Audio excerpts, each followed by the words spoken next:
అందరికీ praise lord. దేవుని నామానికి మహిమ కలుగును గాక. మీరు అందరూ బాగున్నారు కదా? మీరు పెడుతున్న ప్రతి ప్రార్థన రిక్వెస్ట్కి అనేది మేము ప్రార్థన చేస్తూ ఉన్నాం. మా ఆశ అంతా ఒకటే, ఎక్కడైతే మీరు తృణీకరించబడ్డారో, ఎక్కడైతే వెలివేయబడ్డారో, ఎక్కడైతే గుండెలు పైలెగేడ్చారో అదే స్థలాల్లో నా ప్రభు మీ అందరిని హెచ్చించబోతున్నారు. విశ్వాసంతో ప్రార్థన చేయండి. ఘనమైన విజయాలు ఖచ్చితంగా నా ప్రభు మీ అందరికీ దయచేస్తారు. God bless you all. ఈరోజు ఈ వీడియో చూస్తున్న మీరు చాలామంది విడుదల కోసం ప్రార్థన చేస్తున్నారు కదా. ప్రభా, ఎన్నో శోధనల మధ్య నిరుక్కుపోయామయ్యా, అవమానాల మధ్యన నిందల మధ్య నిరుక్కుపోయాం ప్రభా, ఏ మార్గంలో వెళ్ళాలో అర్థం కాని స్థితిలో ఉన్నామయ్యా అని చాలామంది హృదయం పగిలిపోయేలాగా ప్రభు సన్నిధిలో ఏడుస్తూ ఉన్నారు. ఈరోజు చాలామంది శోధనల నుంచి బయటకు రావడానికి ఎన్నో ప్రయత్నాలు చేస్తున్నారు, కానీ అసలు ఆ శోధన వచ్చినప్పుడు ఏం చేయాలో అర్థం కాని పరిస్థితుల్లో చాలామంది మిగిలిపోయారు.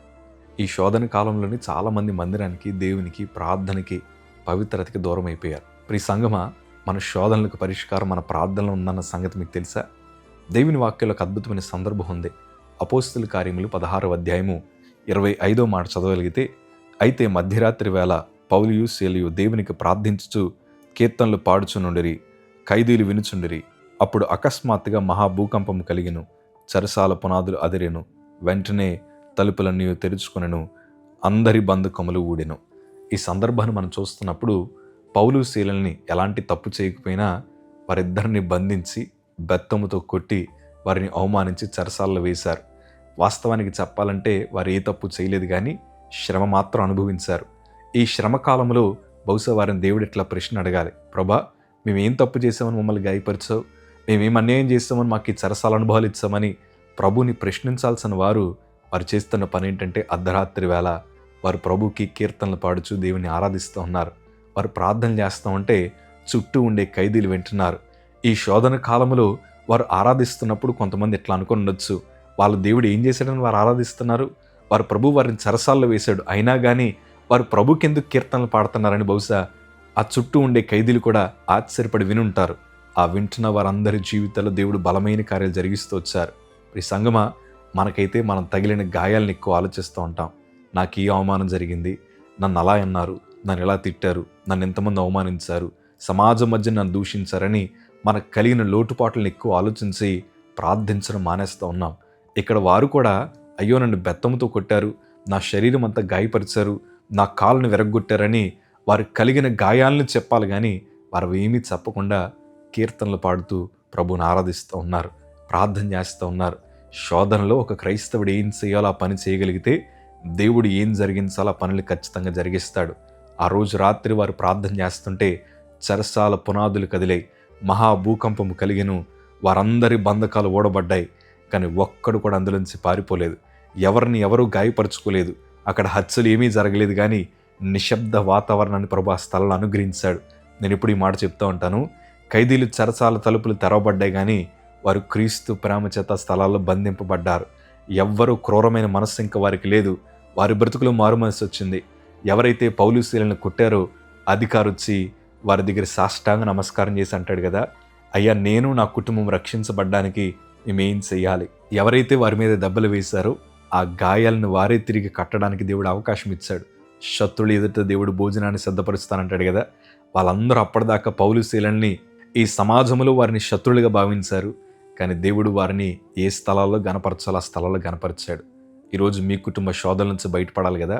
అయ్యా, ఈరోజే మాకు విడుదల కావాలని ప్రార్థిస్తున్నవారు, ఈరోజే మా బ్రతుకులు అద్భుతం జరగాలని ప్రార్థిస్తున్నవారు, మీరు చేయాల్సిన పనంతా ఒకటే, కీడునంతా పక్కన పెట్టి మీరు ప్రార్థన ఆరాధన చేయగలిగితే, మీరుంటున్న గదుల్ని ప్రార్థన గదులుగా మార్చుకోగలిగితే, మీరుంటున్న గృహాలని ఆరాధన గృహాలుగా మార్చుకోగలిగితే ఉన్న గృహాల్లోనే దేవుడు కార్యం జరిగిస్తాడు. ఎవరి మారు మనసు కోసం అయితే మీరు ప్రార్థిస్తున్నారో వారిని మార్చి దేవుని సేవకుడిగా దేవుడు నిలబెట్టుకుంటాడు. వారి బ్రతుకులను మార్చి ప్రభు సన్నిధిలో సాక్షులుగా దేవుడు వాడుకుంటాడు. కాకపోతే ఈరోజు మన గృహాలు ఆరాధన గృహాలుగా ఉన్నాయా? మన కుటుంబాలు ప్రార్థన గృహాలుగా ఉంటున్నాయా? ఒకసారి మనం ఆలోచించాలి. నేను ప్రభు పరిచయకు వచ్చిన తర్వాత 7 సంవత్సరాలు ఒంటరిగా ప్రభు సన్నిధిలో పడి ఏడ్చాను. ప్రభా, నా జీవితం ఏంటో నాకు అర్థం కావట్లేదు, ఎప్పుడు వాడుకుంటావు ప్రభా, నన్ను ఎప్పుడు నిలబెడతావు ప్రభా అని మా మందిరంలో ప్రార్థించడమే కాదు, నేనుంటున్న గదినే ప్రార్థన గదిగా మార్చుకున్నాను. మోకరించి ప్రభు సన్నిధిలో విజ్ఞాపన చేశాను. బహుశా నా ప్రార్థన మా తల్లిదండ్రులకు వినబడలేదు, నేను చేసే ప్రార్థన నా స్నేహితులకు వినబడలేదు, నేను చేసే ప్రార్థన మా చెల్లెలకు కనబడలేదు, కానీ నేను ఒంటరిగా చేసిన ప్రార్థన నా ప్రభు విన్నాడు, నా ప్రభు చూశారు. ఈరోజు ఆ ప్రార్థనే నాకు ఆశీర్వాదకరంగా మార్చబడింది. ఎంతోమంది మారు మనసు పొందడానికి దేవుడు ఈ పనికిరాని పాత్ర నిలబెట్టుకోవడం ప్రారంభించాడు. అన్ని రోజులు ఒకలా ఉండవు. దేవుడు బ్రతుకును మారుస్తాడు. ఈరోజు విడుదల కోసం ప్రార్థిస్తున్న మీరు విశ్వాసముతో ప్రభు వైపు చూడండి. మా తల్లి కూడా ఒకటే ప్రార్థన చేసేది, ప్రభా నా కుమారుణ్ణి బలమైన సేవకుడిగా వాడుకో ప్రభా అని మా తల్లి ప్రార్థన చేస్తుంటే పక్కన వినిపించే మాట్లాడి తెలుసా, మీ అబ్బాయి సేవకుడు ఎట్లా అవుతాడండి, వాడు బ్రతుకు బాలేదు, వాడు జీవితం బాలేదు అని కొంతమంది నన్ను వేలెత్తి చూపారు. క్యాన్సర్ వచ్చిన తర్వాత ఇంక వీరు బ్రతుకంతా అయిపోయింది, ఇంక వీడి క్యాన్సర్ నుంచి విడుదల పొందలేడని అందరూ చేతులు ఎత్తేశారు. కానీ ప్రార్థన ఆరాధన మా బ్రతుకుని మార్చింది. హాస్పిటల్ ఉన్నప్పుడు దేవుణ్ణి ఆరాధించడమే నా పని, పాటలు పాడడమే నా పని, పాటలు వినడమే నా పని. హాస్పిటల్లో ఉన్నప్పుడు నీ ప్రేమే నాకు చాలయ్యని పాట రాసి నాకు నేనే పాడుకుంటూ ఉండేవాడిని. ఆ పాటే నా బ్రతుకుని మార్చింది. కీర్తనలు, ఆరాధనలు, ప్రార్థనలు మన జీవితాలను చాలా ఉన్నతంగా నడిపిస్తూ ఉంటాయి. ఈరోజు నా 2 చేతులు జోడించి చెప్తున్నాను, ప్రార్థించడం మానకండి. శోధనలు వచ్చినప్పుడు శోధన తీరేక ప్రభు మందిరానికి వస్తానంటారు, శోధన తీరాక దేవుని మందిరంలో ప్రార్థన చేస్తానంటారు. కొన్నిసార్లు మన ప్రార్థనకు వెనువెంటనే జవాబులు రాకపోయేసరికి దేవుడిని వేలెత్తి చూపు అంటారు కదా, ఇంక నేను ఎందుకు ప్రార్థన చేయాలండి, ప్రభు నా బ్రతుకులో కార్యం జరిగించట్లేదని చాలా నిందలు మనం ప్రభు మీద వేస్తూ ఉంటాం. ఇక్కడ పౌలు శీలకి నిందలు వేయడానికి ఎన్నో అవకాశాలున్నా, ప్రభా ఈరోజు దెబ్బలు నీ వల్లే మాకు వచ్చాయి, ఈరోజు ఈ చెరసాల నీ వల్లే మాకు వచ్చిందని ప్రభుని ఒక్క మాట కూడా అనలేదు. వారు ప్రార్థన చేశారు అంతే. ఆ ప్రార్థన ఎంతోమంది ఖైదీలు మారు మనసుకి, ఆ జైలు అధికారి యొక్క మారు మనసుకి కారణమైంది. ఈరోజు మీ బ్రతుకులు కూడా అట్లాంటి మారు మనసు దేవుడు అనుగ్రహిస్తాడు. విశ్వాసంతో ప్రార్థించేయండి.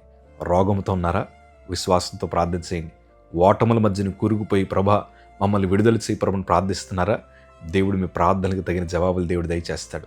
అందుకే అనుభవంతో ఈ మాట చెప్తాను, మనిషి సంపాదించుకున్న ధనమైన కనుమరుగైపోద్ది, మనిషి ఇష్టపడి కట్టుకున్న కట్టడలైనా ఒకానొక సమయం వచ్చేసరికి అవి పాతబడిపోతాయి. కానీ మనం చేసిన ప్రార్థన అది ఎప్పుడు అలా నిలిచిపోద్ది. ఆ ప్రార్థనే మనకు ఆశీర్వాదకరంగా మార్చబడుతుంది. ఈరోజు ధైర్యంగా చెప్తాను, మీ ప్రార్థన వృధాగా పోదు. కాకపోతే శోధనలు, సమస్యలు వచ్చినప్పుడు మరింత ప్రభుకు దగ్గర అవడానికి ప్రయత్నం చేయండి. గొప్ప విడుదల ప్రభు మీకు అనుగ్రహిస్తారు. ఈరోజు బ్రతుకు రాదని చాలామంది చెప్పారు. ఆ బ్రతుకుని ప్రార్థన చేత నా ప్రభు దగ్గర సంపాదించుకున్నాను. నేను ఎన్నడూ ఈ లోకాన్ని చూడలేనన్నారు. కాకపోతే అదే లోకంలో దేవుని సేవకుడిగా నిలబెట్టుకోవడానికి ప్రార్థన అవకాశంగా మార్చబడింది. ఈరోజు మీరు ప్రార్థించండి. దేవుని ఎంత మాత్రం విడిచిపెట్టకండి. ధైర్యంగా ఉండండి. God bless you all.